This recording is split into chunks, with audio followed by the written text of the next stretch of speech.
নামেই পথশ্রী কিন্তু কাজ ঠিকঠাক হয় না, এইরকম ছবি কিন্তু আপনাদের বহুবারই আমরা তুলে ধরেছি। আবারও একটি বেহাল রাস্তার ছবি আপনাদের সামনে আমরা দেখাবো। এবার যে ছবি বেরিয়ে এসছে মুর্শিদাবাদের নবগ্রামে, রাস্তার হতশ্রী দশা। মুর্শিদাবাদের নবগ্রামে খাটিয়ায় ক্যান্সার আক্রান্ত, খাটিয়া চেপে হাসপাতালে ক্যান্সার রোগী। 1 কিলোমিটার পথ খাটিয়ায় চেপে রোগী। বৃষ্টিতে রাস্তার হাল আরো বেহাল। আমরা কথা বলবো, আমাদের সঙ্গে টেলিফোন লাইনে রয়েছেন আমাদের প্রতিনিধি মোহাম্মদ রফি।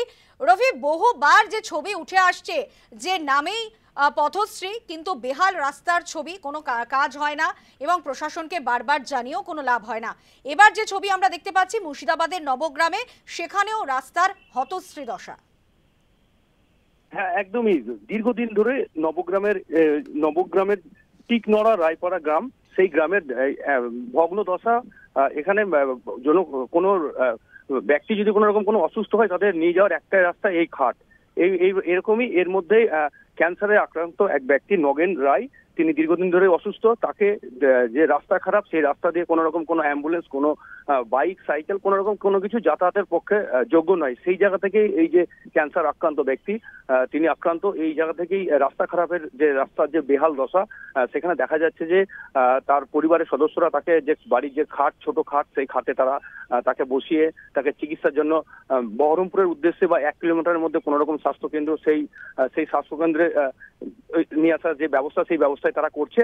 কিন্তু এই যে রাস্তার যে দীর্ঘদিন ধরে যে এই রাস্তার যে অবস্থা, তাতে ওই এলাকার যে কোনো রোগী বা যে কোনো মানুষই কোনো রকম অসুস্থ হয়ে পড়লে বা স্কুল রয়েছে, সেই স্কুলের ছাত্রছাত্রীরা যাওয়ার ক্ষেত্রেও তারা অনেকটাই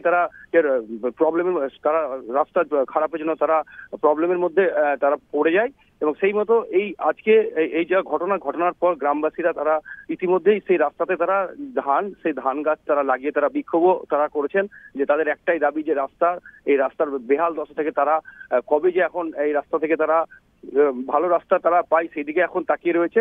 পাশাপাশি যে স্থানীয় যে পঞ্চায়েত এবং স্থানীয় এমএলএ, তাদেরকেও জানানো হয়েছে এবং জানানোর পর এখনো পর্যন্ত কোনো রকম কোনো ব্যবস্থা হয়নি। তবে ক্যামেরার সামনে যে স্থানীয় নবগ্রামের প্রধান, তিনি জানিয়েছেন যে এই যে ঘটনা, এই যে রাস্তার বেহাল অবস্থা, সেই জায়গা থেকে তিনি খবরটা পেয়েছেন। উত্তরধন কর্তৃপক্ষের সঙ্গে তিনি কথা বলে যত তাড়াতাড়ি রাস্তার কাজ হয়, এইরকম একটি আশ্বাস দিয়েছে।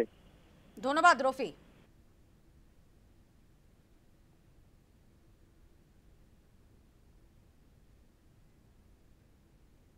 ওটা আমার বাবা। ওনার নাম কি? নগেন রায়। তো কোথায় নিয়ে যাচ্ছিলেন ওনাকে? বহরমপুর মেডিকেল।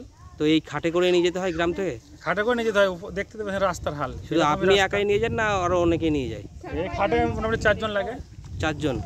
না, আমি বলছি গ্রামের মানুষ আরো অসুস্থ হলে তারা কিভাবে যায়? এইভাবে যায়, একইভাবে। তাহলে খাট তো সবাইকে তাহলে বাড়িতে রাখতে হচ্ছে? হ্যাঁ, বাড়ি খাট আছে। প্রায় আমাদের 30টা বাড়ির মধ্যে 20টা খাট আছে। খাট আছে, এই খাটে করে সব রোগীদের নিয়ে যায়। এই অ্যাম্বুলেন্স ঢোকে না এই পাড়ায়? না, অ্যাম্বুলেন্স ঢোকে না।